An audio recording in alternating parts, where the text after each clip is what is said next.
Rúng động biên giới Tây Ninh, phát hiện 18 kg vàng nghi nhập lậu, trị giá hơn 51 tỷ đồng. 18 kg vàng bỏ lại giữa đường biên, ai đứng sau? Người tiêu dùng cần cảnh giác điều gì? Ngày 24 tháng 6, Bộ đội Biên phòng tỉnh Tây Ninh cho biết đang điều tra vụ việc 18 kg vàng nghi nhập lậu bị bỏ lại gần khu vực biên giới xã Biên Giới, huyện Châu Thành.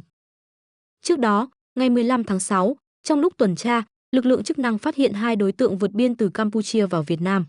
Khi bị phát hiện, cả hai bỏ lại túi đồ rồi chạy ngược về phía bên kia biên giới. Túi đồ chứa 18 thỏi vàng nguyên chất 99,99%, không ký hiệu, tổng trị giá hơn 51 tỷ đồng. Góc tiêu dùng cảnh báo, vàng nhập lậu không qua kiểm định có thể bị pha trộn, không đảm bảo chất lượng. Người tiêu dùng cần chỉ mua vàng tại các đơn vị uy tín, có hóa đơn chứng từ rõ ràng. Đăng ký kênh để cập nhật thêm các vụ việc liên quan đến an toàn tài chính và quyền lợi tiêu dùng.